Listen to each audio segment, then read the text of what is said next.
y junto con mi colega Victoria representamos EURACCESS en América Latina y Caribe. Yo desde Río de Janeiro y ella desde la Ciudad de México. Agradecemos la participación de nuestra ponente, Alejandra Black, que es gerente de cartera en Taylor & Francis, quien va a compartir algunos conceptos y consejos importantes sobre redacción y publicación de artículos en revistas académicas. Sus preguntas deben ser enviadas por escrito en la sección de preguntas de GoToWebinar. El webinar tendrá una duración máxima de 1 hora 45 minutos y se grabará y estará disponible en el sitio web de EURACCESS Slack, así como las diapositivas. Bueno, antes de dar la palabra a nuestra ponente, me gustaría explicar por qué este webinar. EURACCESS es una iniciativa de la Comisión Europea que promueve y facilita la movilidad de investigadores y el desarrollo profesional. Cuando una investigadora o un investigador realiza un periodo de movilidad, que sea por su doctorado, su postdoctorado, un año sabático, lo que sea, ella o él obtendrá mucho más que solo conocimientos académicos adicionales. Va a aprender un nuevo idioma, va a descubrir un nuevo ambiente de trabajo, encontrar colegas no solo de su país de destino, pero de muchos países del mundo todo. Va a generar confianza y desarrollar redes con las cuales va a continuar trabajando y publicando toda su vida. Está comprobado que los artículos escritos en asociación con investigadores extranjeros tienen más impacto que aquellos sin cooperación internacional. Así que parecía muy relevante para nosotros traer conocimiento y didáctica sobre este tema para ustedes. Bueno, esta serie de webinarios es solo una de nuestras actividades. Pueden contar con EURACCESS para todo lo que tenga a ver con movilidad. Buscar financiación, puestos de trabajos vacantes, una institución de acogida en Europa, socios en Europa también, obtener ayuda para preparar su llegada en un nuevo país para su movilidad, y también explicaciones para comprender los avisos de la Comisión Europea y mucho más que les podremos ofrecer. Visiten el sitio web de EURACCESS América Latina y Caribe y nuestras redes sociales también para aprovechar todas las oportunidades que hemos identificado para ustedes. Y ponte en contacto con nosotros para contar más sobre sus proyectos. Sin duda, les podemos ayudar. Bueno, quisiera presentarle a Alejandra Black mientras ella comparte su pantalla. Alejandra es gerente de cartera en Taylor & Francis. Es responsable de la gestión y desarrollo de las revistas del portafolio de deporte, ciencia y estudios, esparcimiento y turismo. Alejandra trabaja en estrecha colaboración con editores académicos, sociedades científicas, investigadores y colegas de todo el mundo, tanto en ciencias sociales y humanidades como ciencias y medicina. Alejandra, si quisiera cambiar su pantalla, que estamos viendo sus notas ahora. ¿Sí está mejor? Ahora sí, bueno, la palabra es suya. Bueno, hola y buenos días y buenas tardes a todos desde aquí en Oxford, el Reino Unido. Como algunos se imaginarán por mi primer nombre, tengo orígenes latinos.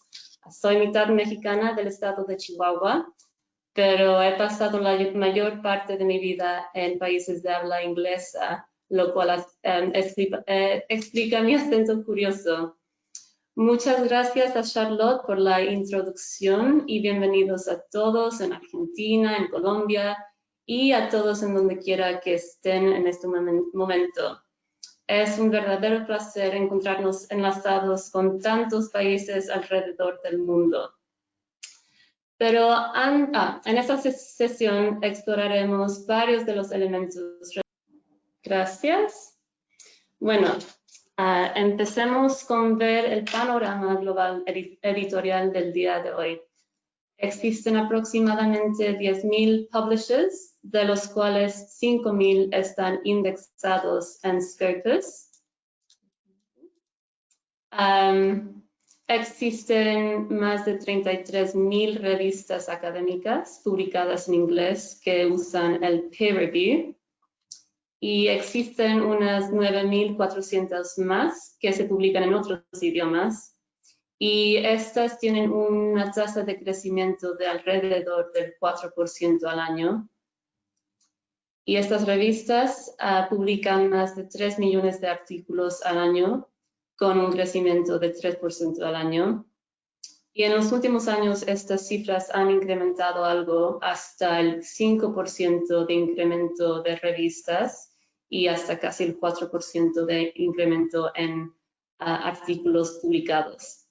Y esto es gracias al aumento en el gasto de investigación y desarrollo. Y a su vez, esta inversión apoya el trabajo de unos 8 millones de investigadores. Y de estos, solo más o menos un 20% han publicado en ocasiones anteriores. Entonces, por lo que se puede ver, este es un panorama muy activo, por lo cual es aún más importante pensar bien en el tema de la investigación y en las estrategias existentes para publicar si queremos lograr hacer impacto. Bueno, así se puede mover. Veamos el diagrama del proceso de publicación. El día de hoy discutiremos cada una de estas etapas que lo constituyen. Pero aquí me gustaría señalar especialmente que hay diferentes versiones del artículo y es muy importante entender el significado de cada una de estas versiones, especialmente si no se está publicando en una revista de acceso abierto. La versión AO es la versión original del autor. Author's Original y preprint son palabras intercambiables que significan lo mismo. Y esta es la versión que se envía a la revista de su preferencia a ser examinada. La segunda versión es la AM y este es el artículo aceptado o el postprint. Este es el artículo que ha sido aceptado después de haber pasado por el proceso de peer review, pero aún sin haber sido copy-edited o typeset. Los autores pueden publicar esta versión inmediatamente en su página web o compartirla a través de medios sociales como Facebook y LinkedIn. Si el artículo fue publicado en una revista de suscripciones, el autor debe de esperar hasta que pase un periodo de embargo para archivar el artículo en un repositorio. Pero si la revista es una revista de acceso abierto, los autores pueden publicar esta versión inmediatamente. Y tercero es la VOR de VOA, y esta es la versión final del artículo que ha sido publicada. Esta versión la mantiene el publisher, la editorial, en su página web y la actualiza con información relevante. Esta versión no se puede publicar en otros sitios a menos de que fuera publicado en una revista de acceso abierto. Bueno, antes de ver las opciones de revistas que existen, es importante invertir tiempo entendiendo bien el proyecto y a la audiencia a la que está dirigido. Es muy probable que durante sus carreras participen en diferentes tópicos de investigación, resultando en una diversidad de contenido. Normalmente, los individuos se centran en publicar los artículos de investigación, pero también se pueden publicar review articles, literature reviews, systematic reviews, position pieces, case studies and book reviews, reseñas de libros. Y esta última opción puede ser una excelente manera de comenzar a publicar en revistas académicas. A veces su trabajo estará dirigido a especialistas en su área, pero también se puede optar por participar en la redacción de becas públicas encaminadas hacia el público en general o a los formuladores de las legislaciones. Es aconsejable tomar tiempo para determinar los objetivos de una investigación. Y cuando llegue el tiempo de investigar el lugar apropiado para publicar, recuerden que se están uniendo a una conversación en una área específica de estudio. Asegúrense de contribuir positivamente a la conversación. Esta contribución al área de estudio debe de ser novedosa y de promover la discusión de alguna manera.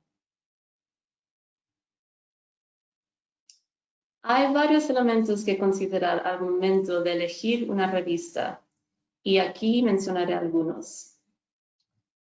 Edad.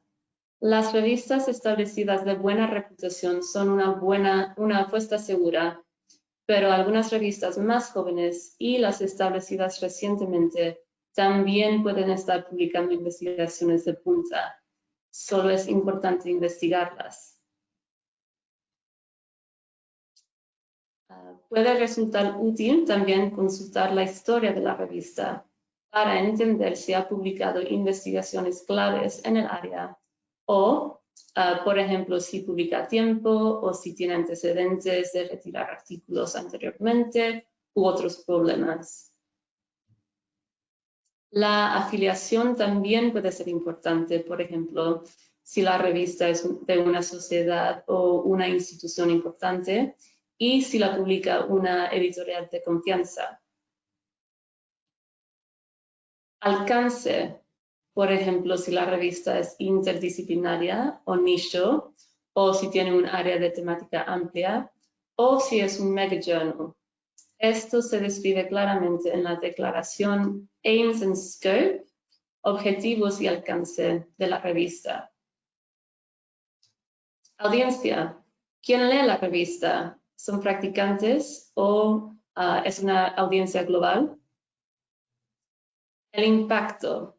Esta es una área interesante porque el impacto se puede medir de varias formas y el factor de impacto, el impact factor, es una de las maneras más comunes, pero sí también existen otras formas para medir el impacto, como por ejemplo la importancia de la comunidad académica o si la revista es una fuente de enseñanza a la comunidad. Por esto es importante comprender lo que se valora en su institución y en entender lo que el impacto significa para usted.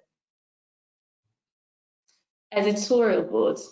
Esto le dará una indicación del tipo de investigación que les interesa recibir. Los tableros son construidos para reflejar precisamente las ambiciones de la revista. El modelo de publicación se está volviendo cada vez más importante y hablaremos algo sobre el acceso abierto más tarde en la presentación. El estilo de peer review, revisión por colegas, también puede ser importante y esta información siempre está incluida en las instrucciones para el autor. Rejection rate. Varias revistas publican su tasa de rechazo en la página web y esto les dará una indicación del nivel de competencia para ser publicada en la revista. Pero aún tomando todas estas características en consideración, puede ser difícil escoger una revista. Por eso existen herramientas útiles para ayudar. En Taylor Francis, por ejemplo, hemos creado lo que llamamos un Journal Suggester, que se basa en el resumen del artículo y sugiere las posibles revistas relacionándolas con los Aims and Scope, objetivos y alcance de las revistas. Esto le dará una lista de opciones que pueden explorarse con más detalles. Seleccione algunas revistas relevantes a su trabajo y clasifíquelas por preferencia. cuando llegue el momento de enviar su artículo, comience con su primera elección. Y si no tiene éxito aquí, puede probar después la siguiente en la lista. Algunos de ustedes ya estarán muy al tanto del acceso abierto de publicación y la investigación abierta de manera más amplia. Los principales beneficios de publicar en una revista o una plataforma de acceso abierto son un mayor alcance y al mismo tiempo una posibilidad de un impacto más amplio dentro de su comunidad y el público en general. Y el acceso abierto, el mayor alcance y el impacto pueden impulsar a la innovación. En Taylor & Francis, por ejemplo, también hemos visto que los artículos de acceso abierto suelen ser sustancialmente más citados con un aumento del 32% y suelen tener un mayor número de lectores con 6 veces más descargas. El acceso abierto se ha convertido en un requisito o se recomienda encarecidamente, especialmente en ciertos países, regiones e instituciones. Veamos ahora lo que realmente implica el acceso abierto. Hay 2 elementos básicos: que el contenido del artículo esté disponible gratuitamente y que pueda ser reutilizable por un tercero. Discutiré brevemente estos 2 elementos a continuación. Bueno, se usan muchísimos términos al hablar del acceso abierto. Los más comunes son el dorado, gold, el verde, green, pero también se habla hasta del bronce, bronze y diamante, diamond. Parece que surgen nuevos términos casi todas las semanas. Hoy yo me enfocaré en el acceso abierto dorado, el gold. Este esencialmente implica hacer que la versión récord, el PDF, esté disponible gratuitamente en línea. Y hay 2 formas en que un autor puede publicar de esta forma en acceso abierto en Taylor & Francis, por ejemplo. Ya sea en una revista de acceso abierto completamente o en lo que llamamos una revista híbrida. Las revistas de acceso abierto publican todo su contenido en acceso abierto y estas no son fundadas por suscripciones, por lo cual la mayoría cobran lo que llamamos un APC, Article Publishing Charge, lo que viene siendo un cargo de publicación del artículo. Sin embargo, muchas revistas son fundadas por sociedades académicas o por acuerdos institucionales. En estos casos, o el autor no paga o quizás pueda pagar un costo reducido. Y toda esta información se presenta claramente siempre en el sitio web de la revista, donde se dan las instrucciones para los autores. A veces también su donante o su institución también puede cubrir el cargo. Y luego el acceso híbrido es cuando el autor elige publicar acceso abierto en una revista que está financiada por suscripciones, lo cual significa que gran parte de su contenido no es accesible si usted o si su institución no tiene una suscripción. Estas revistas cobran la APC para cubrir los costos de publicación del artículo en acceso abierto. Muchas instituciones y consorcios también tienen acuerdos con editoriales, publishers, para cubrir los costos del cargo para las revistas híbridas. Bueno, el segundo elemento al acceso abierto trata cómo su trabajo puede ser utilizado por otros después de su publicación. Si publica en acceso abierto, se le pedirá que elija una licencia Creative Commons, la cual describe cómo la gente puede usar su trabajo en futuro. Algunas revistas no permiten elegir qué tipo de licencia pueden usar, por lo cual es importante investigar antes de enviar su trabajo a ella. Los tipos de licencias son CC BY, CC BY, y en esta licencia permite que los autores utilicen su trabajo de la forma que deseen, siempre que atribuyan claramente al autor y a la publicación original. Luego tenemos la CCBYNC, NC, y aquí la NC representa non-commercial, no comercial. Aquí el autor puede usar su trabajo de cualquier manera, pero no puede beneficiarse de él. Por ejemplo, esto significaría que no puede usar su trabajo en un libro por el que cobrarán. Luego tenemos la licencia CCBYND, ND, y aquí la ND representa non-derivative, no derivado. Aquí el autor no puede cambiar su trabajo de ninguna manera, deben de usarlo en su forma original. Y, por ejemplo, esto significaría que un artículo original no podría ser traducido a otro idioma.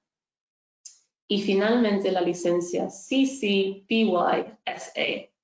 Esto significa que cuando otras personas usen un trabajo, un artículo, necesitan aplicar la misma licencia, por lo cual es importante tenerlo en cuenta al utilizar los trabajos de otros. Con el aumento del acceso abierto se ha visto también, desgraciadamente, el surgimiento de lo que a menudo llamamos predatory publishers and journals, o editoriales y revistas depredadoras. Algunos de ustedes desafortunadamente ya pueden haber sido contactados por estas editoriales, las cuales muestran un interés muy entusiasta en su trabajo y les piden que se lo envíen de inmediato a su revista. A menudo pueden afirmar que el proceso de revisión por pares es irrealísticamente corto, digamos que unos días en lugar de unas semanas. Las páginas web pueden presentar información incorrecta o engañosa, como indicar que la revista tiene un factor de impacto global. Así que recordemos que el impact factor de impacto, se llama así siempre y nunca de otra forma. Estos son algunas de las características clave de las revistas depredadoras. Cobros ocultos o poco claros, la falta de peer review de los artículos por parte de expertos en el área, y la garantía de aceptación o la promesa de aceptación en un tiempo de publicación demasiado rápido, digamos que dentro de unas 48 horas o quizás una semana. Si usted desea que su investigación sea leída y respetada por gente en su área de estudio y a nivel local o internacional, entonces es muy importante evitar publicar en estas revistas que, junto con sus editoriales, erosionan la credibilidad de las investigaciones publicadas en ellos. Bueno, aquí les quería demostrar rápidamente qué tan sutil puede ser la diferencia entre una revista legítima y una depredadora, porque yo he tenido bastante experiencia con una revista de estas con el mismo título que el Journal of Sports Sciences que manejo yo, sin la última S. Entonces, esta es la revista que yo manejo, pero la otra revista tiene casi el mismo título. Así que les sugiero, por favor, que si se sienten un poco inquietos, confundidos o si no están seguros, por favor, revisen con sus colegas con mayor experiencia. Pero sí existen recursos también que nos ayudan a tomar decisiones correctas sobre dónde publicar. Un recurso clave es el de Think, Check, Submit, o sea, piensa, revise y luego envíe. Esta iniciativa es una interseccional que tiene como objetivo ayudar a los investigadores a tomar decisiones informadas y elegir revistas confiables y de alta calidad. También puede protegerlo contra el fraude y una mala práctica editorial. Pero recomendamos también, como ya he dicho, buscar el consejo de colegas con más experiencia. La DOH es una base de datos para revistas de acceso abierto. Aquí las revistas son examinadas para garantizar su legitimidad, pero sin embargo, al igual que con otras bases de datos, existe un periodo de evaluación, por lo cual es posible que algunas revistas nuevas, aún no legitimadas, no se incluyan de inmediato. En estos casos, debe de asegurarse que sean publicados por un publisher respetado. Y aquí es precisamente donde el OASPA puede ayudar. OASPA es una organización para editoriales y proveedores de servicios que trabajan con el acceso abierto. Los miembros deben de cumplir con ciertos estándares para ser incluidos. Así que si la revista en la que está considerando publicar no está incluida en el DOAJ y o su publisher no es miembro de OASPA, por favor proceda con mucha precaución. Durante el resto de esta presentación no les daré un taller de redacción, pero sí les daré una simple guía para que la consideren cuando preparen su artículo. En primer lugar, piensen como un editor. Que la lectura de su artículo sea fácil para que el editor disfrute de su trabajo. Esto es importante porque, dependiendo del tamaño de la revista, el editor o la colección de editores pueden recibir entre unos 50 artículos al año a más de 2,000 al año, como por ejemplo otra vez el Journal of Sports Sciences que manejo yo. Entonces, asegúrese que su artículo se destaque sobre los demás. Ahora hablaremos sobre algunos de los conceptos básicos que ayudan a que su argumento sea fácil de leer y de comprender. Escriba primero y edite después. Esto le ayudará a crear una línea continua en el artículo, manteniendo unidas todas las partes. La simplicidad es clave, especialmente cuando se trata de teorías y problemas complejos. Piensen en la estructura de su oración y evite a la voz pasiva y la construcción de oraciones pasivas. El objetivo es facilitar al lector la comprensión de sus argumentos y de los datos presentados. La mejor manera de lograrlo es crear una estructura clara y fácil de seguir. Independientemente de la disciplina, la mayoría de los trabajos académicos siguen este modelo. Es importante una introducción sólida de unas 2 o 3 páginas y tanto los editores como los lectores a menudo evalúan los artículos basándose solamente en la introducción, por lo cual debe de estar bien estructurado y articular bien los argumentos clave. Entonces, una introducción debe establecer la pregunta de investigación o el problema que está explorando, proporcionar una tesis o un argumento claro que sea fácil de ver y de comprender. El argumento debe de destacar y no quedar escondido en medio de un párrafo. La introducción también debe de proporcionar el esquema de la estructura que le permita a los lectores saber de lo que se trata el artículo. Y luego después vendrían la teoría y los métodos, lo que se ha encontrado, los resultados, la discusión y finalmente la conclusión. Recuerde, su papel es el de un narrador y depende de ustedes darle vida a la emocionante historia de su investigación, así que sean valientes y audaces. Entonces, una vez que su artículo ha sido publicado, obviamente queremos que la gente lo encuentre y lo lea. Lo más básico, o sea, los primeros elementos de un artículo que los lectores verán son el artículo y el resumen, el abstract. Los estilos y el formato de los títulos pueden variar según el área de estudio y el estilo de la escritura personal. Sin embargo, hay algunos trucos que podemos tomar en cuenta al redactar el título. Escriba el título después de escribir su artículo, aunque también es buena idea ir anotando ideas mientras que va escribiendo. Sea breve y directo, con unas 16 palabras o menos si es posible. Incluye algunos de los términos esenciales en su trabajo y también evite modismos y las abreviaturas.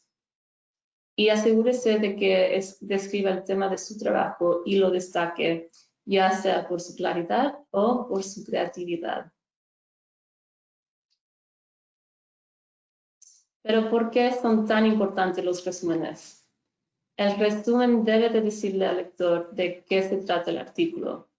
Son como los avances de las películas, movie trailers, los cuales deben de dar una pequeña idea de lo que se trata la historia, sin proporcionar todos los detalles.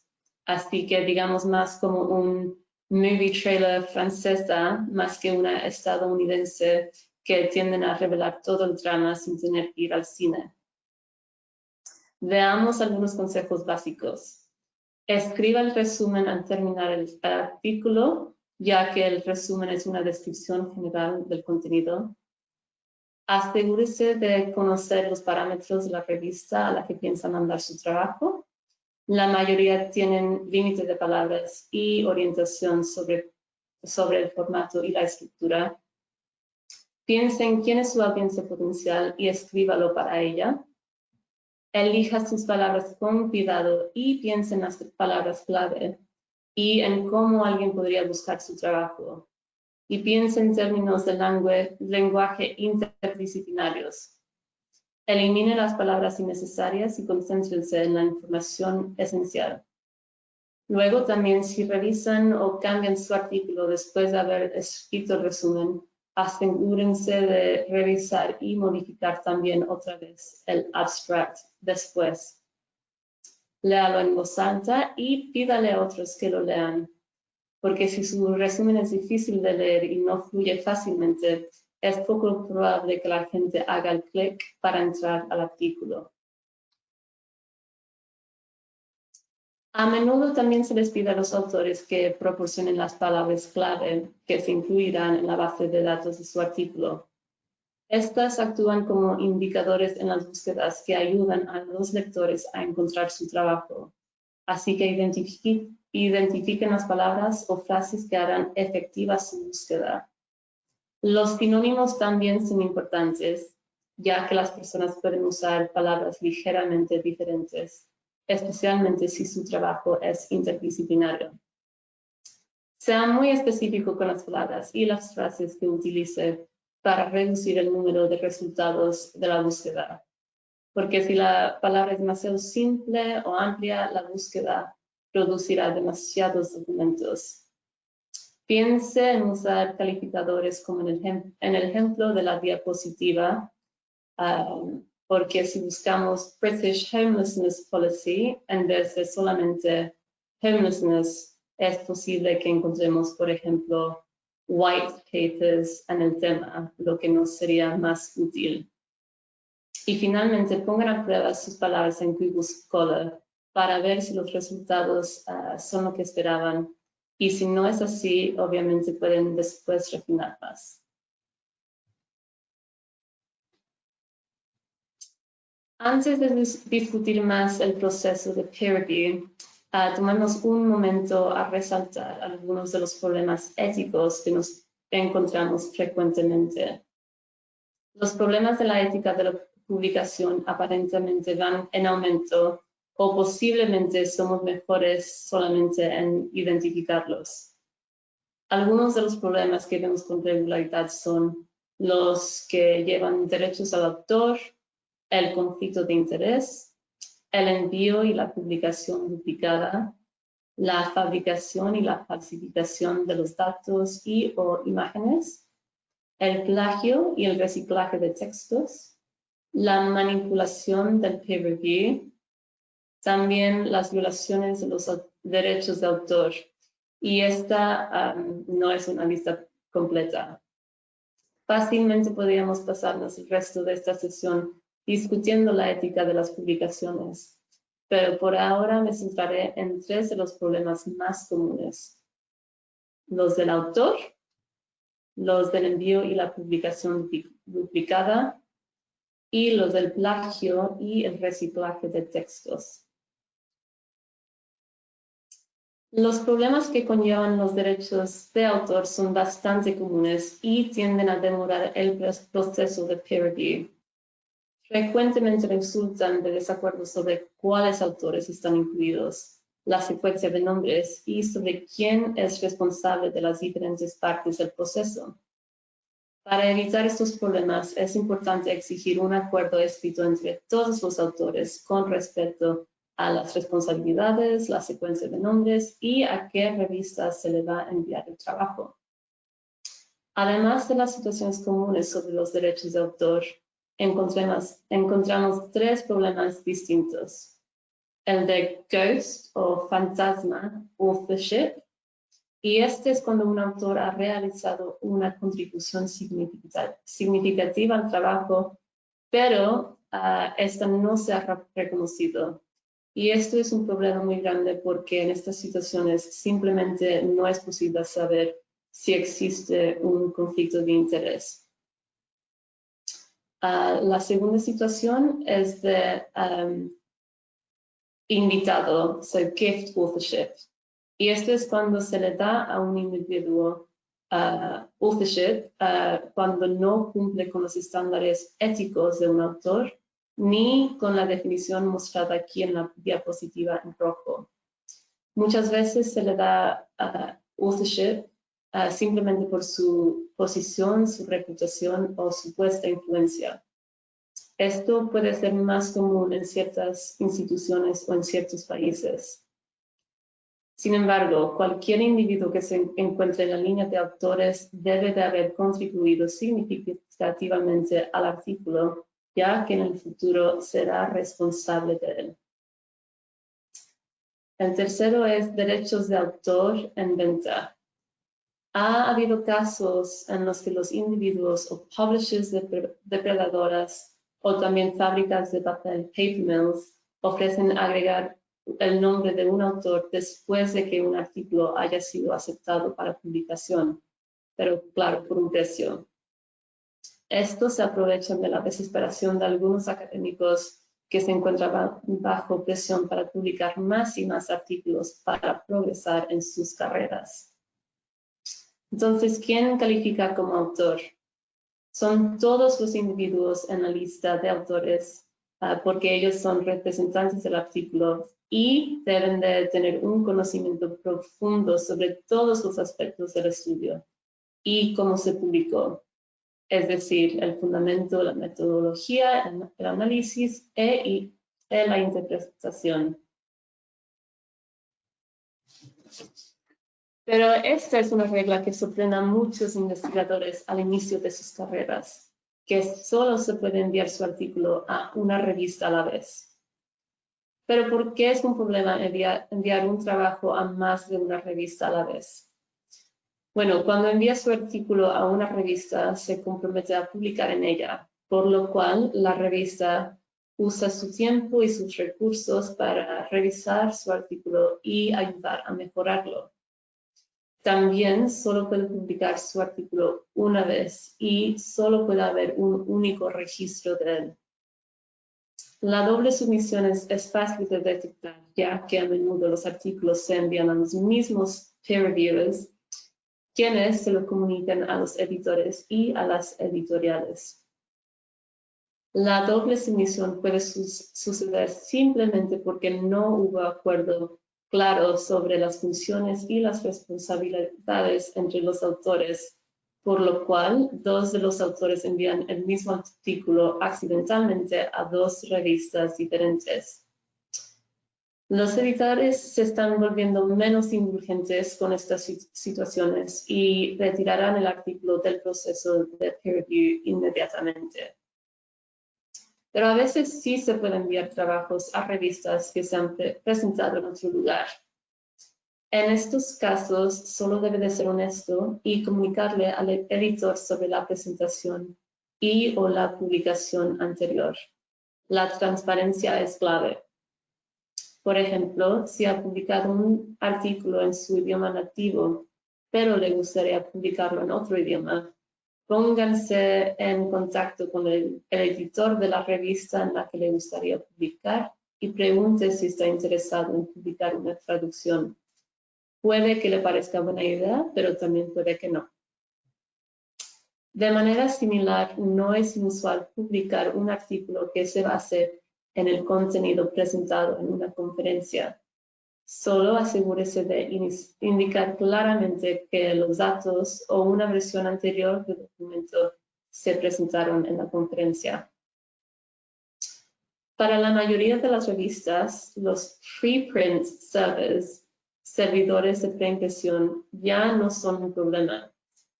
Igual que con información presentada en una conferencia, solo cite la publicación original en su artículo, informe al editor que existe una versión previa en el repositorio y también proporcione el link.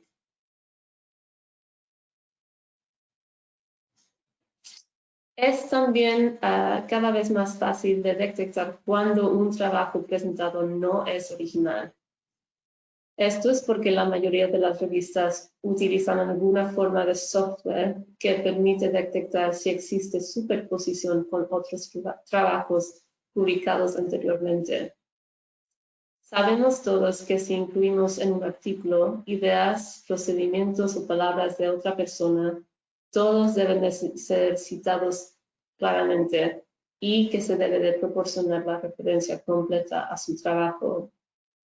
Cuando un documento se publica en sitios como en Internet o blogs, cualquier contenido que se utilice de otro documento debe de ser igualmente claramente citado.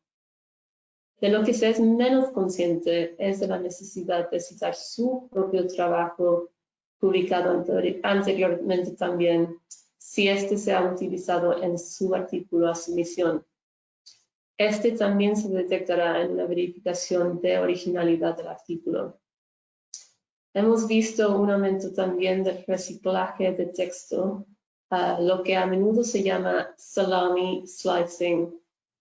Esto se refiere al uso de las mismas ideas, datos o palabras de una manera excesiva hasta el punto de no ofrecer nuevos conocimientos ni de aportar nada nuevo a la literatura o al área de estudio. Y esto es, por ejemplo, como intentar sacar unos 5 artículos de un proyecto que realmente necesitaría solo 1 o 2. Entonces, para concluir, todo documento a publicar debe de ser original y de ofrecer un avance en el campo de investigación. Una vez que esté listo para enviar su artículo, hay algunos pasos que debe de seguir. Si no conoce bien la revista de su elección, investigue lo que ha publicado anteriormente.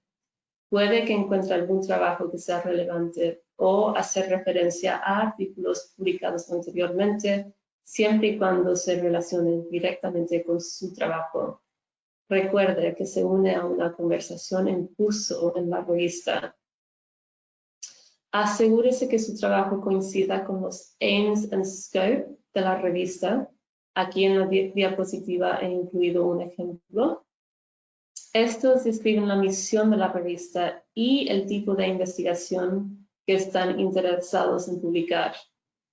Los editores dedican tiempo en redactar estos aims and scope para que los lectores, los bibliotecarios y los autores comprendan exactamente de qué se trata la revista. Y una de las principales razones por las que se rechazan los artículos es porque la investigación simplemente no entra dentro del alcance de la revista. Revise también su bibliografía antes de enviar el artículo y asegúrese de haber incluido todo lo correspondiente y de eliminar las referencias que ya no se encuentran en su borrador actual. Asegúrese de leer y de seguir las instrucciones para los autores. Igual aquí en la diapositiva muestro un ejemplo. Y estas son las reglas de cada revista y le orientarán sobre cómo formatear su documento, el recuento de palabras y le proporcionará información sobre cualquier cargo relevante. En cuanto al lenguaje, este no tiene que ser perfecto.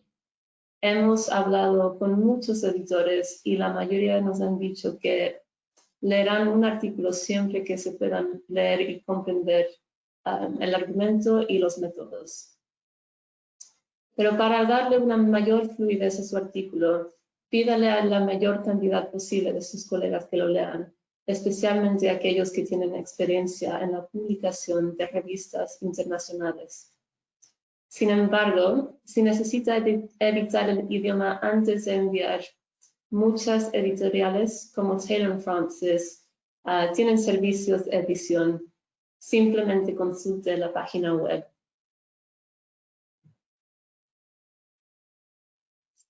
Cuando envíe su artículo a una revista, la mayoría de las veces lo hará sobre un sistema como Scholar One o Editorial Manager.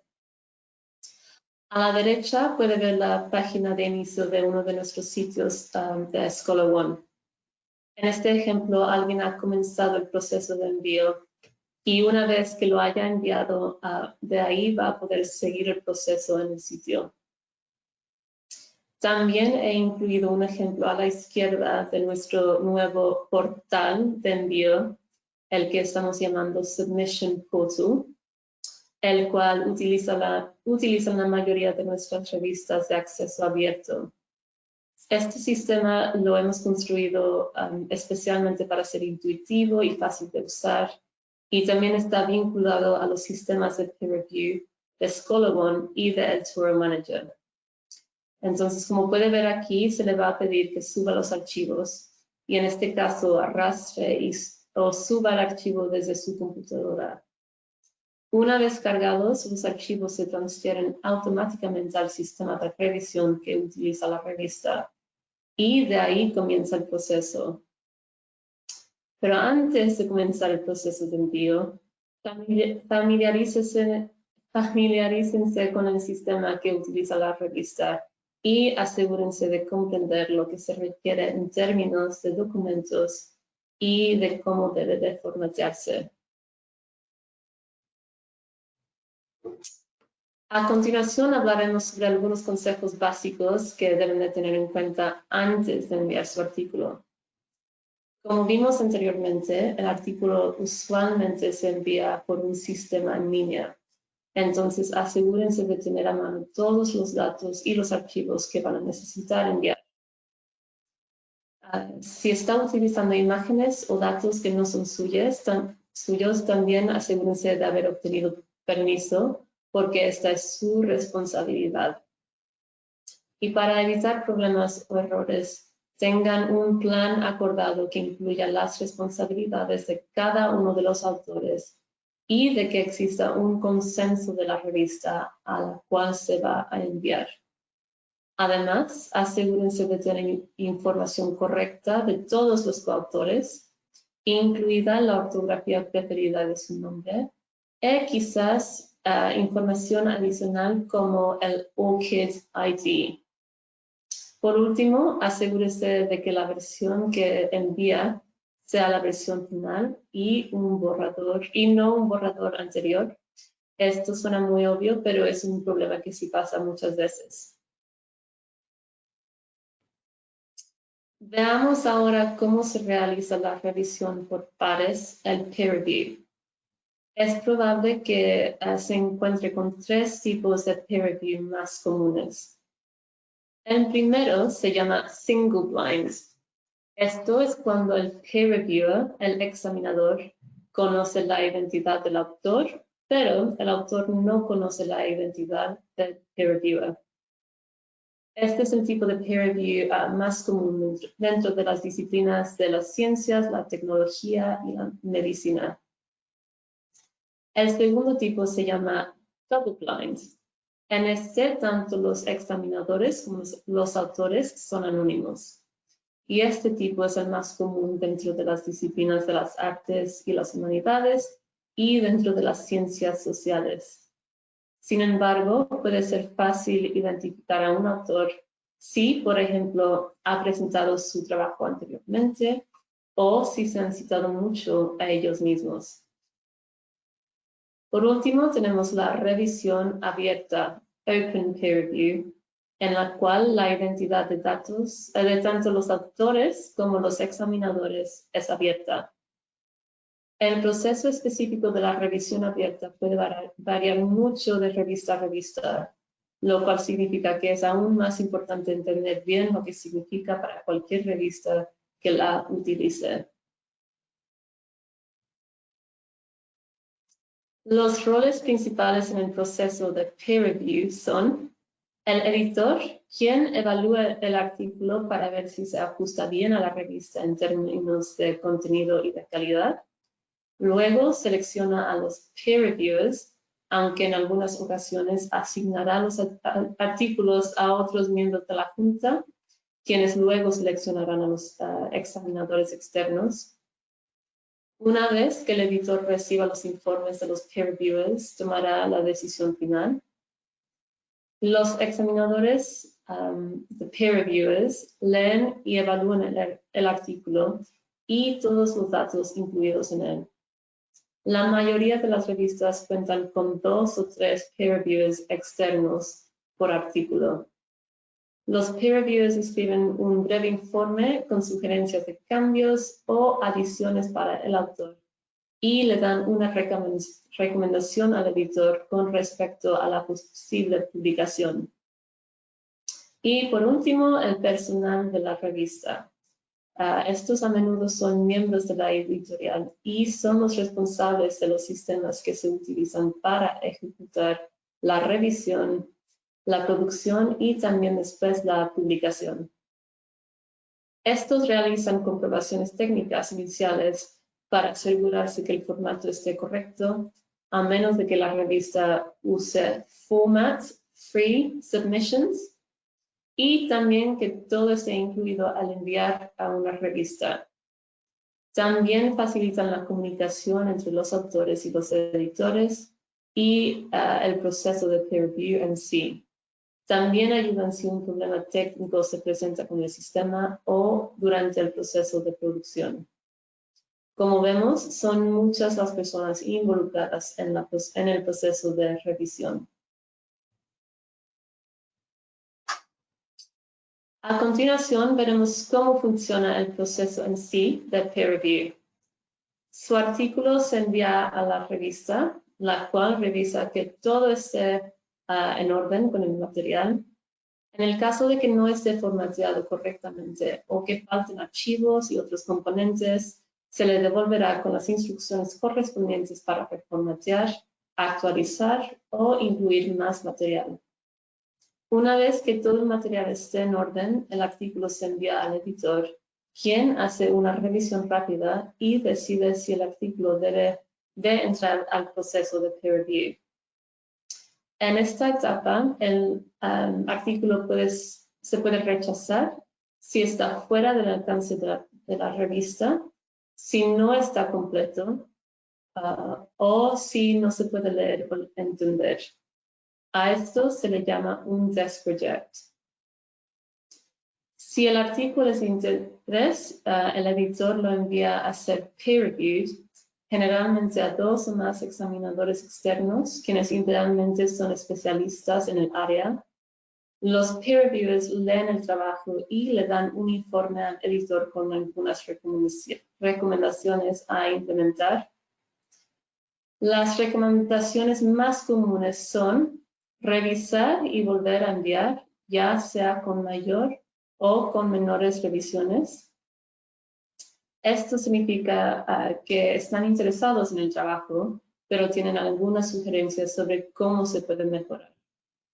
Con las revisiones major, todavía hay algo de trabajo que hacer, pero con las menor, minor, puede que se trate solamente de unos ajustes chiquititos.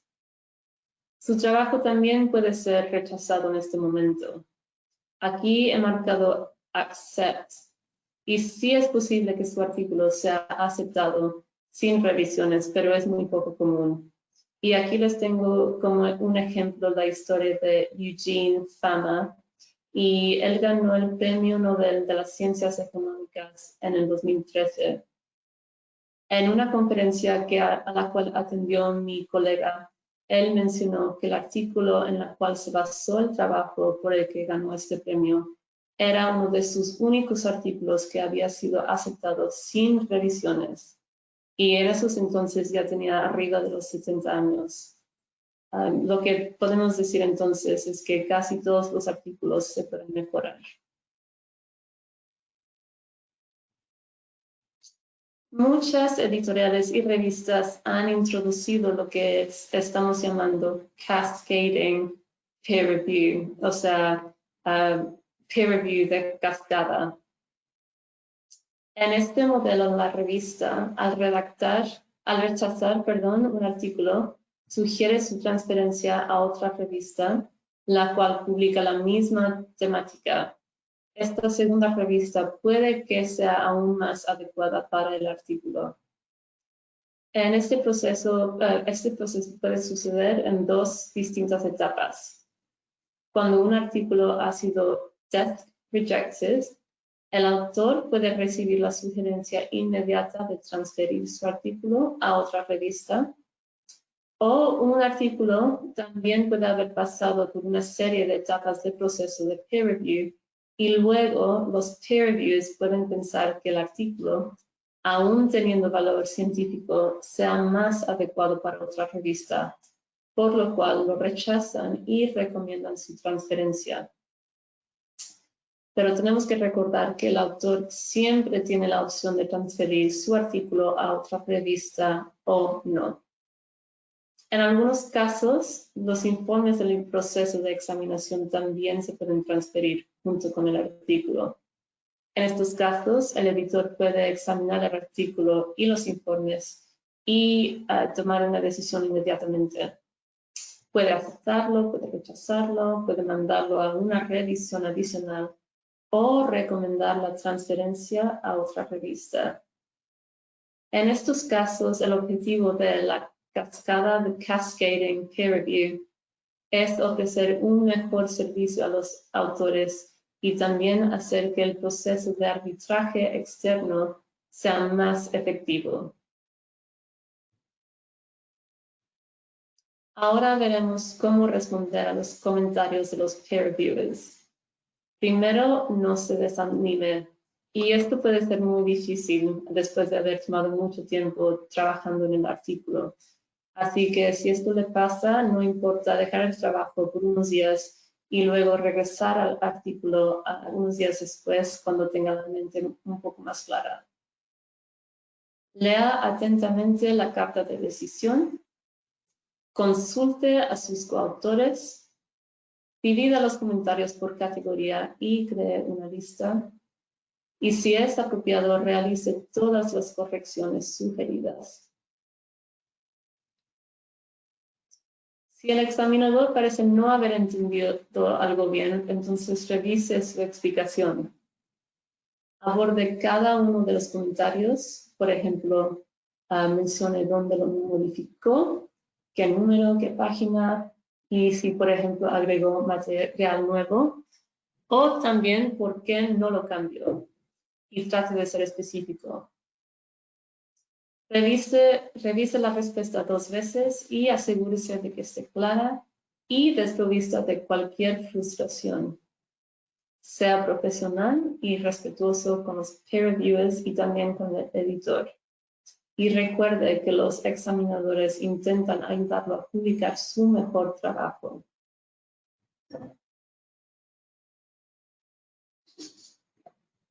Aquí tenemos las 10 razones principales por el rechazo de un artículo. Nuevamente, lea detenidamente los aims and scope de la revista y revise que se ha publicado anteriormente en su área específica. Profundice en el tipo de proyecto que está realizando e investigue la mejor plataforma para su trabajo, porque puede que no sea un artículo tradicional en esta situación. Revise y siga las instrucciones para los autores. Y los puntos 4 a 9 básicamente se tratan de no haber leído el trabajo lo suficiente.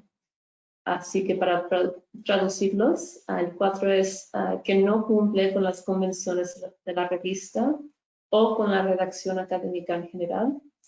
5, que está deficiente en estilo, gramática, puntuación o inglés. 6, que no contribuye a un tema de discusión. 7 que no se encuentra en el contexto adecuado y 8 que tiene un marco teórico deficiente. En el punto 9 tenemos la sugerencia de hacer un taller sobre su trabajo y pedirle a sus colegas en los que confía que lo lean y comenten sobre él. Si es posible, solicite también a quien habla el inglés como lengua materna que revise su artículo. Y si elige una revista internacional, piense en ejemplos o el marco teórico que usted utiliza y asegúrese de que estos sean de interés para la audiencia internacional. En esta área ayuda a presentar su trabajo en las conferencias. El número 10 tiene ahí puesto difamatorio, poco ético, grosero y poco objetivo. Y obviamente esto lo queremos evitar a todo costo.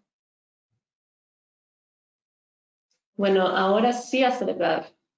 Publicar en cualquier etapa de la carrera es un gran logro, pero mayor aún cuando es por primera vez. Asegúrense de conservar tanto el artículo original que se envió y el que fue aceptado.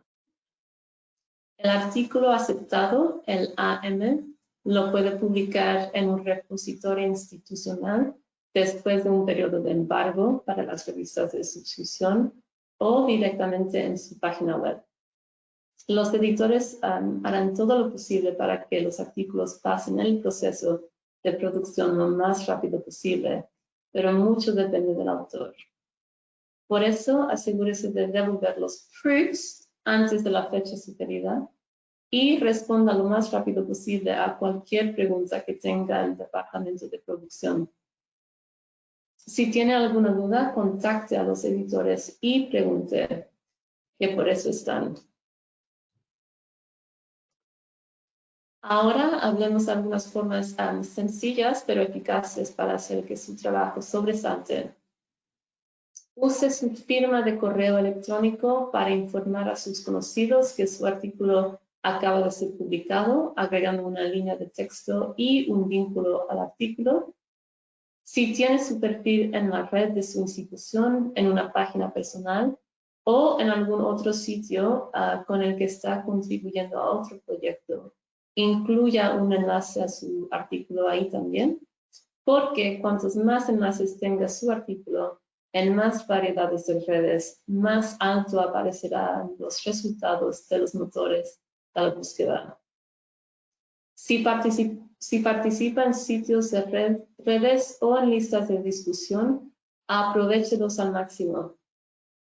Publique un mensaje corto en todas las listas de servidores de la que sea miembro para que sus colegas y los otros miembros sepan que acaba de publicar un nuevo artículo. Y también use las redes sociales.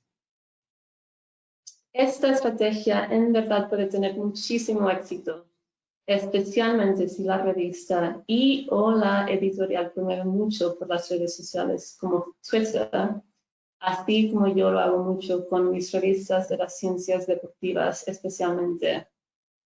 Lo hemos empleado muchísimo, por ejemplo, con el lanzamiento de la revista Science and Medicine in Football, que ya está en su 4º volumen y tiene casi 10,000 followers. Y también los publishers a menudo harán que los artículos populares en lugares como Twitter se abran por un periodo corto de acceso libre. Este artículo en la diapositiva es la que se ha descargado más por Twitter de todas las revistas de las ciencias deportivas en Taylor & Francis. Casi el 43% de sus 6,500 descargas han sido por Twitter y el artículo ni lleva 6 meses publicados en línea.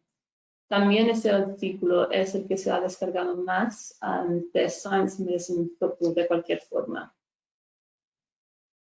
Y el número de seguidores de Science Medicine Football en Twitter, por ejemplo, es muy pequeña en comparación con los de Journal of Sports Sciences, que se puede ver ahí en la esquinita abajo, y este tiene más de 42,000 seguidores en Twitter. Así que, por favor, aprovechense de esa forma de producción gratis de su artículo. Bueno, eso es casi todo de mi parte. No duden en visitar, por favor, nuestra página web para los servicios de autor. Ahí está en la pantalla, ahí abajo, para encontrar más información para los autores que buscan publicar. Y ahora creo que vamos a tomar preguntas. Sí, muchas gracias, Alejandra. Fue muy claro su presentación. Ya recibimos muchas preguntas. Ok. Y si tienen otras más, las pueden enviar por escrito en la parte de preguntas del GoToWebinar.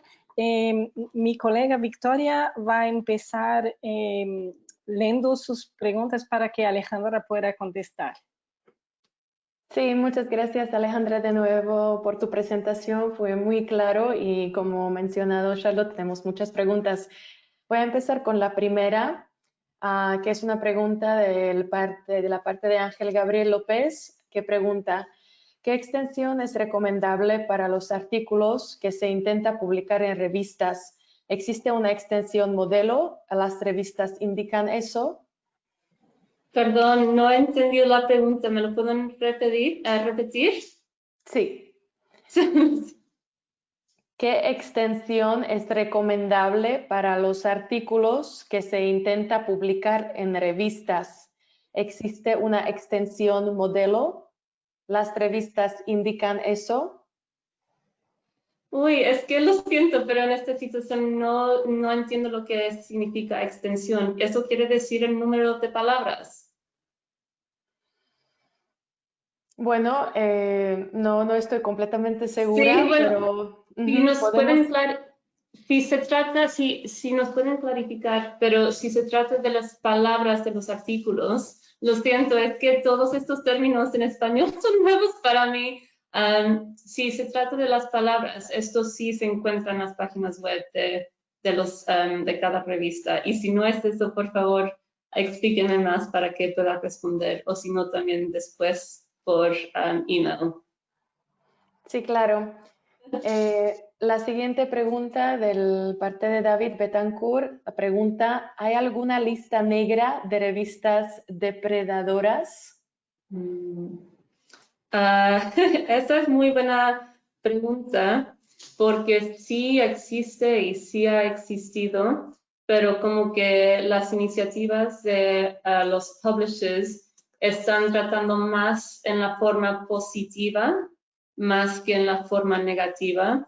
Pero para decir la verdad, sí hay uno que se llama Bealls List, Bealls, y les digo nomás para que sepan, no porque digo que lo deben de utilizar.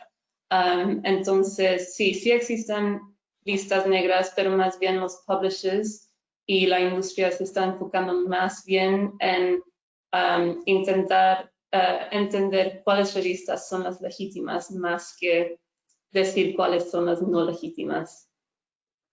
Muchas gracias, Alejandra. Otra pregunta de Fabiola Itzel Ortiz Martínez. Estoy interesada en publicar un artículo en una revista internacional sobre turismo. ¿Francis y Taylor tiene algún servicio de traducción? Sí, bueno, yo manejo también las revistas de turismo, no todas en Taylor Francis, así que eso me da mucho gusto saber. Sí tenemos, creo que casi todas las publishers grandes tienen servicios, pero sí cuestan algo. Es difícil saber exactamente, pero no es demasiado, o sea, cuesta algo. Sí existen, pero por eso usualmente lo que decimos para empezar que es mejor a ver si pueden trabajar con un colega que habla inglés como primer idioma, pero si no, sí existen y se pueden encontrar en página web. Yo también después puedo mandarles el link del de Taylor Francis, por ejemplo, para que vean cómo se ve. Gracias, Alejandra. Otra pregunta de Javier Camargo. Desde Taylor, ¿están pensando alguna facilidad para abaratar los costos de publicación a países latinoamericanos que no disponen de un presupuesto para poder publicar? Yo me supongo que eso se trata, no ha dicho que sea específicamente del acceso abierto, ¿verdad? Pero supongo que eso es. Creo que es que algunos publishers antes sí daban cobros menos caros y creo que algunos todavía lo hacen. Pero para empezar, la mayoría de las revistas no cobran para publicar si están basadas en suscripción. También hay algunas revistas que pueden cobrar un poco por la submisión en sí, no sé, unos $50. Y también hay algunos que pueden cobrar un poco por el número de páginas o el número de palabras, pero estas son inusuales y yo no trabajo con alguna revista que haga eso. Pero sí, algunas revistas que son de suscripción no van a no cobrar nada por publicar en acceso abierto porque siempre se puede publicar gratuitamente dentro de una revista de suscripción. Y las revistas de acceso abierto, algunos tienen descuentos, pero creo que más bien no necesariamente están dirigidos a países latinoamericanos. Tiene más bien que ver con los indexos internacionales de las economías. Entonces, sí, a veces sí existen, pero si no, a veces se puede publicar gratuitamente y si no es así, entonces pueden hablar con la institución a ver si tienen algo de funding, pero sabemos que hay una diferencia para los autores en ciertos países y sí se está tratando de hacer algo, pero sí, no sé qué se haga específicamente. Gracias. La otra pregunta viene de la parte Yamila Martín Ferlaino y pregunta, me preocupa la poca representatividad de investigaciones latinoamericanas en journals con alto impact factor, por lo menos en la disciplina de economía. Quizás sea representativo del nivel de inversión de los países. ¿Conoce acciones desde las editoriales que favorezcan la diversidad?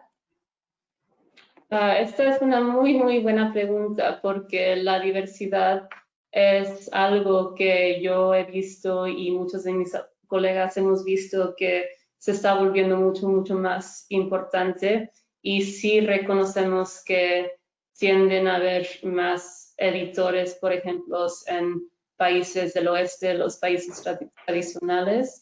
Y yo creo que, por ejemplo, con mis revistas que yo manejo personalmente, sí hay algo de representación latinoamericano, porque, por ejemplo, creo que hay bastante research en sports sciences en Latinoamérica, pero sí, los publishers están tratando de hacer mucho más, por ejemplo, asegurarse que todos los editores tengan esto en mente y cuando se está promoviendo un editorial board role o de un editor que estemos seguros que la gente en todo el mundo pueda ver el advert, por ejemplo, entonces lo estamos tomando en cuenta y también, por ejemplo, tratando de ver los datos de los autores aceptados o los que han submitido por lo menos y comparándolos con los países de los board members, así que lo tenemos mucho en cuenta, no solo con los países latinoamericanos, sino con otras partes del mundo, pero sí lo tenemos en cuenta, entonces con tiempo esto ha de mejorar. Muchas gracias. La otra pregunta es de Diana López. En la introducción siempre finalizo con lo que se hará, pero una colega de Japón me la cambió incluyendo las principales conclusiones. ¿Esto sí es correcto?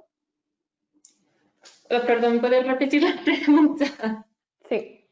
En la introducción siempre finalizo con lo que se hará, pero una colega de Japón me la cambió incluyendo las principales conclusiones. ¿Esto sí es correcto? Yo creo que en esta situación se tiene que determinar entre los autores y a lo mejor será útil ver lo que usualmente la revista en la que quieren publicar está haciendo, pero sí creo que tiene que haber acuerdo entre los autores, pero tomando en cuenta lo que se hace en la revista de su elección. Eso sería lo más aconsejable. Muchas gracias. Otra pregunta viene de Ángela Carolina Moreno. Ella pregunta acerca del idioma para los latinos. ¿Necesariamente debe hacerse revisar por un traductor especializado? A veces piden la certificación de un tipo de traductor determinado.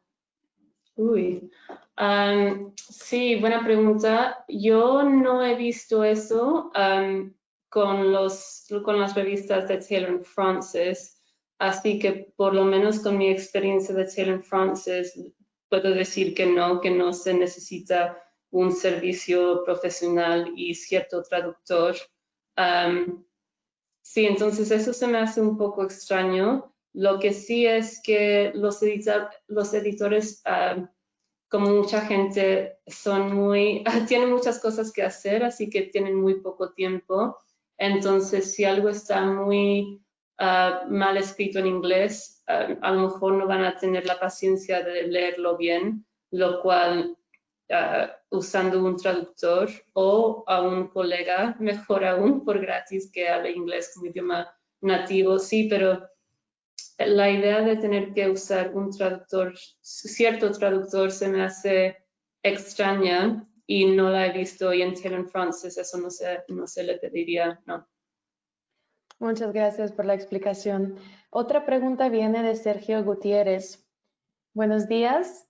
¿Cuál es el procedimiento usual para obtener un permiso con una revista para republicar un artículo en otro lenguaje y en otra revista? Ok, sí. Si va, por ejemplo, si ha publicado con Taylor & Francis, y supongo que tiene que ser muy parecido con otros publishers, puede navegar hacia una página sobre el artículo que diga, por ejemplo, Rights and Permissions, y de ahí va a poder dar los detalles de la traducción, de quién lo va a publicar, de cuánta gente lo vaya a recibir, y así se puede hacer, pedir el permiso. Y depende de quién sea el editor y el autor del libro, por ejemplo, pero sí, por una traducción eso es como se haría. Y si es con otro publisher, puede que se cobre y a veces este cobro se puede reducir, pero esa es la manera de empezar. Todos los publishers grandes van a tener un sistema por lo cual hacerlo de una forma centralizada. Gracias. Otra pregunta viene de Maximiliano Folmer.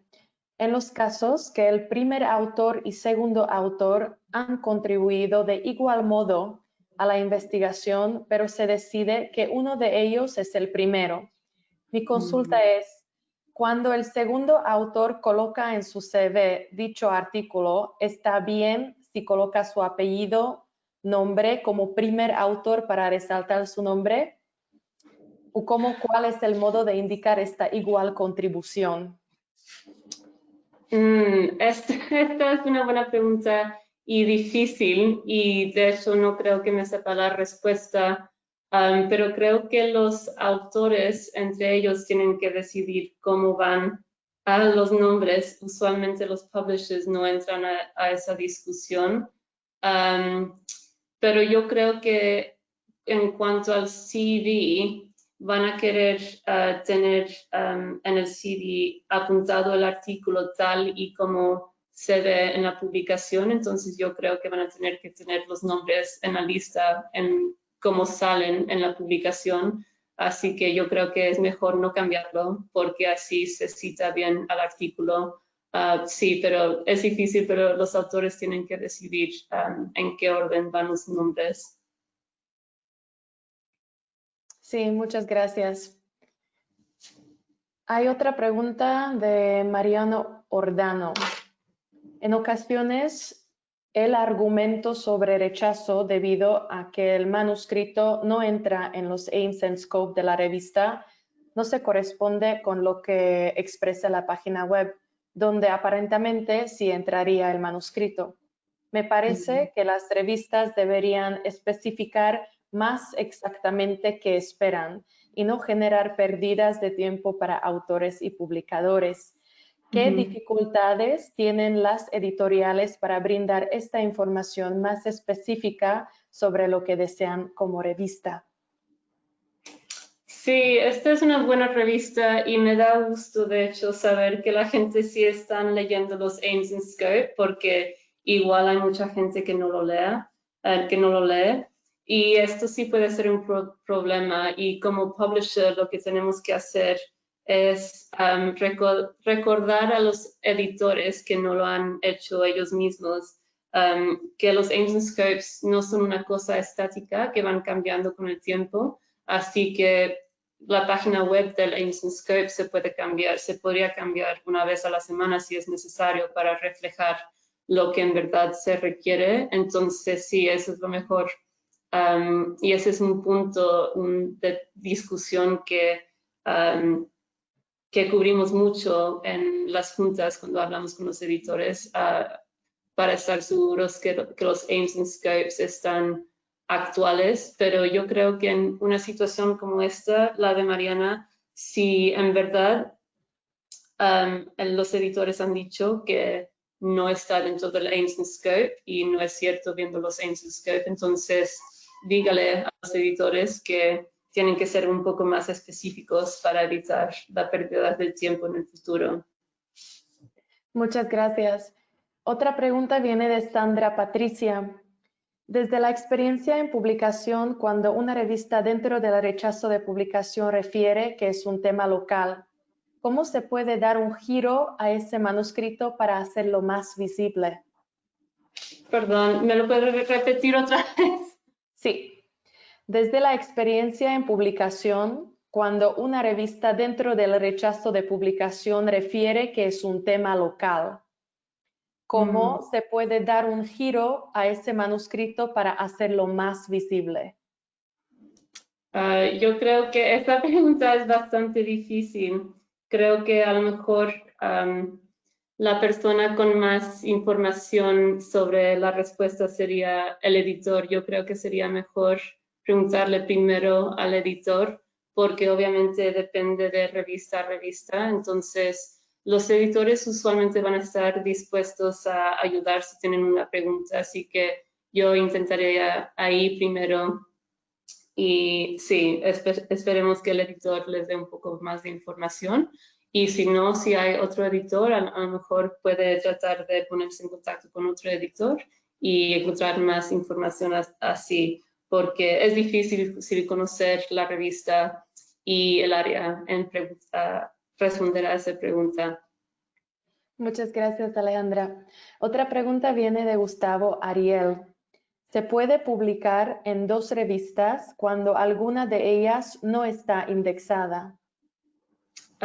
Sí, no, las reglas son iguales, entonces solo se puede enviar a una revista a la vez y si es rechazado, entonces puede seguir con la siguiente. O, por ejemplo, si la primera ha tomado demasiado tiempo en dar una respuesta, luego, si quiere, puede unsubmit su manuscrito, pero la parte de ser indexado no importa en sí, solo puede haber una versión publicada del artículo, así que sí, solo envían a una revista a la vez y no, por favor, no publiquen en más de una revista a la vez.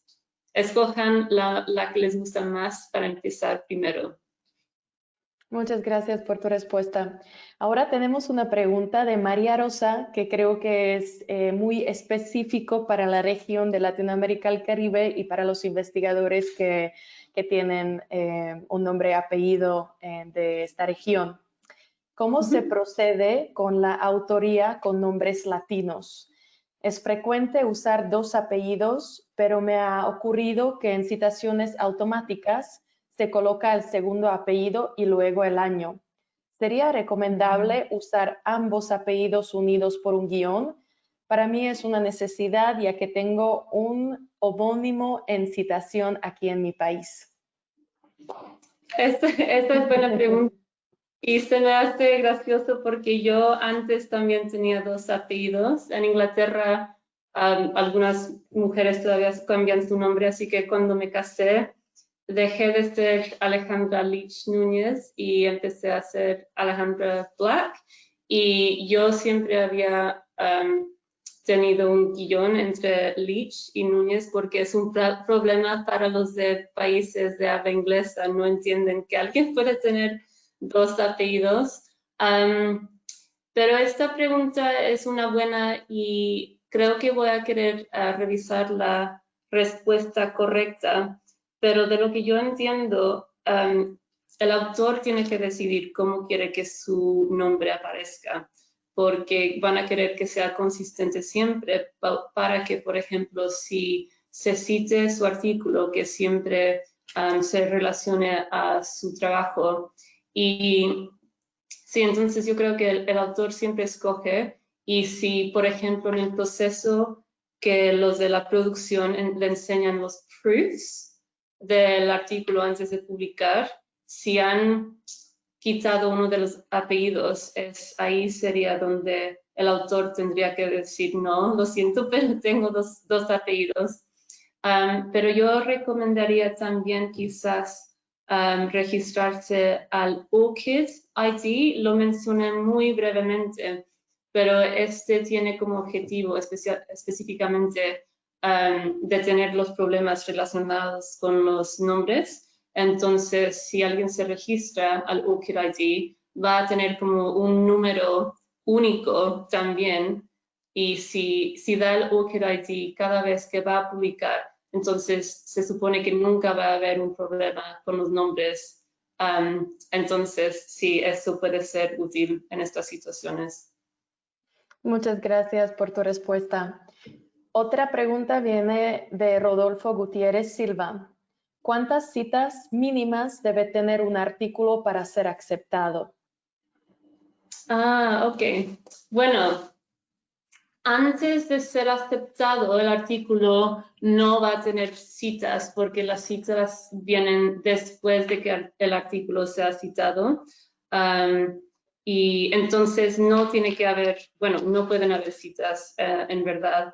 Y usualmente las citaciones van a venir un tiempo después de que se publique el artículo. Si es en las ciencias puede ser un poco más rápido, pero si es en las ciencias sociales y humanidades, a lo mejor toma un poco más tiempo.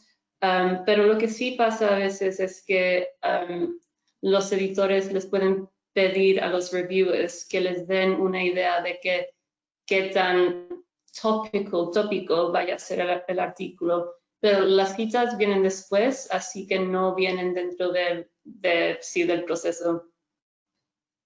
Muchas gracias. Otra pregunta viene de David Betancourt y pregunta, ¿es bueno escribir directamente al editor, incluyendo un abstract del artículo, antes de someter el artículo en las plataformas de peer review? Esto no lo veo yo personalmente mucho, pero sí lo he visto. Creo que en muchas ocasiones a lo mejor los editores van a decir envíen su artículo completo, pero por ejemplo si no han empezado a completar el artículo completo, yo creo que no hace daño preguntarlo porque un resumen es bastante corto. Sí, pero puede que les digan que completen el artículo primero porque a los editores como que no les gusta tener la idea que a lo mejor su revista no sea la revista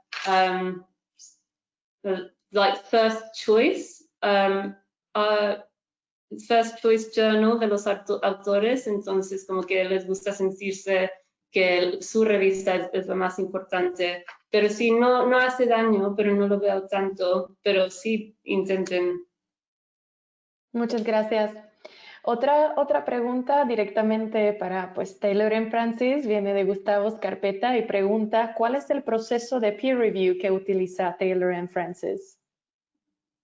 El proceso, en cuanto a los tipos de peer review, creo que eso está preguntando.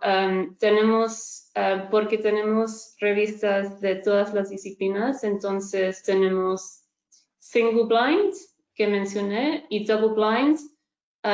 Yo no estoy segura de que tengamos revistas de open peer review de Taylor & Francis, pero sí tenemos como otro nombre dentro de Taylor & Francis que se llama F1000 y esa es una plataforma abierta, entonces yo creo que ahí sí están usando el open peer review. Entonces, así con el F1000 también creo que tenemos de los tres tipos, single, double and open. Y en cuanto a los sistemas en sí, utilizamos Editorial Manager y ScholarOne. Y espero que eso sea la respuesta a la pregunta, si entendí bien. Muchas gracias. Otra pregunta viene de Daniel Padilla y pregunta, ¿cuáles son las mejores opciones para que estudiantes jóvenes de pregrado puedan publicar su trabajo? Ok, buena pregunta. Yo creo que esto se trata de cualquier tipo de académico que está entrando a su carrera. Entonces, como mencioné muy brevemente, a lo mejor, por ejemplo, intentando empezar con book reviews, con reseñas de libros, puede ser buena forma. Porque sí, este es un trabajo menos grande que un research article, por ejemplo. Así que empiecen ahí y también si es posible para empezar a darse un poco de, para entrar un poco al mundo académico de las revistas, pueden pedir actuar como peer reviewers también y también los peer reviewers muy activos a veces pueden ser invitados a ser editorial board members, así que eso yo sugeriría yo empezando con cosas con book reviews e intentando de ayudar con peer reviews es una buena forma para aprender y luego ir aumentando y luego ya poder seguir con los review articles y sí, poder submitir a la revista que quieran, pero con esos trabajos un poco menos grandes para empezar. Muchas gracias. Creo que es muy útil para los investigadores o los estudiantes más jóvenes. Otra pregunta viene de Eliana Parra. ¿El presentar un artículo a otra revista se puede afectar por el rechazo de una revista inicial debido al tema? No, las revistas, aparte de lo que he mencionado sobre el cascading peer review, eso es un poco más nuevo y no lo están utilizando todas las revistas, pero lo más usual es cuando un artículo se rechaza y el autor se lo lleva a otra revista. Eso es una submisión completamente nueva, no tienen nada que ver el uno con el otro. Pero lo que sí pasa es que a lo mejor si habían escrito el artículo para su revista preferida, a lo mejor es posible que van a tener que cambiar el artículo un poquito para que quede bien con su segunda opción. Sí, pero son independientemente, aparte de que sí se recomienda las transferencias por el cascade, pero aún así van a ser diferentes submisiones. Muchas gracias. Tenemos unas preguntas más que podemos tomar durante este webinario porque obviamente no vamos a poder contestar todas. La próxima pregunta viene de Jessica Bravo Cadena y pregunta, ¿tienen disponible un concentrado de los costos de publicación en las revistas? Esta guía podría ser muy útil para seleccionar la revista a enviar nuestro trabajo. Sí, perdón, ¿han preguntado del Open Access, del acceso abierto específico o solo de la publicación? No. Sí, por ejemplo, en Taylor & Francis la mayoría de las revistas, por ahora al menos, siguen siendo de suscripción, así que no se tiene que pagar para publicar en la mayoría de ellas. Y en cuanto a si la pregunta es respecto al acceso abierto, en Taylor & Francis, por ejemplo, sí existe un link en el que se puede ver cuánto cuesta publicar en acceso abierto y eso lo puedo compartir después. Muchas Sí, gracias. y de cada revista, sí, perdón. Sí, no hay problema.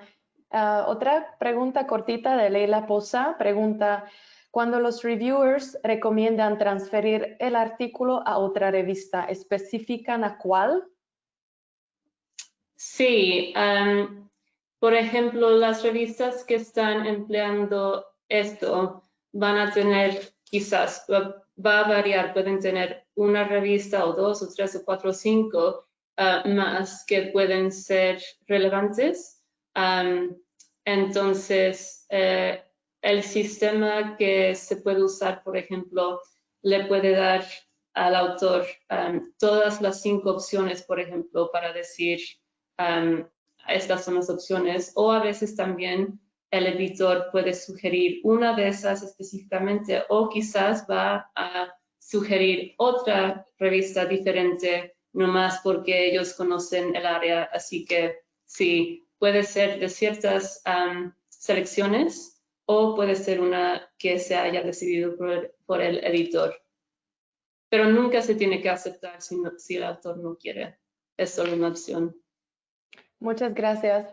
Creo que tenemos tiempo para una o dos preguntas más y ya después tenemos que terminar con este webinario. Pregunta Adelina Raquel.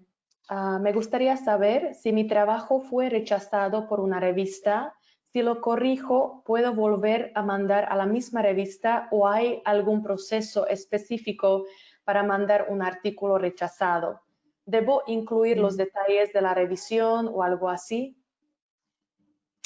Sí, bueno, sí, es que depende, porque si el artículo fue rechazado completamente, yo creo que usualmente haciendo unos ajustes pequeños, como que a lo mejor eso no va a ser suficiente para que la revista lo considera, pero si se rechaza con los menores o mayores cambios que había mencionado antes, el proceso como que sigue dentro del sistema, así que se reconoce como la misma sumisión, pero si se rechaza completamente, yo creo que, bueno, esperemos que den un poco de información de por qué, pero se tendría que cambiar bastante, yo creo, para enviarla otra vez.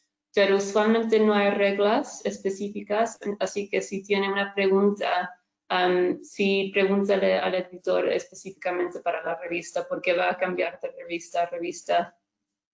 Muchísimas gracias, Alejandra. Ahora me gustaría dar la palabra a Charlotte para pues, decir unas palabras antes de terminar.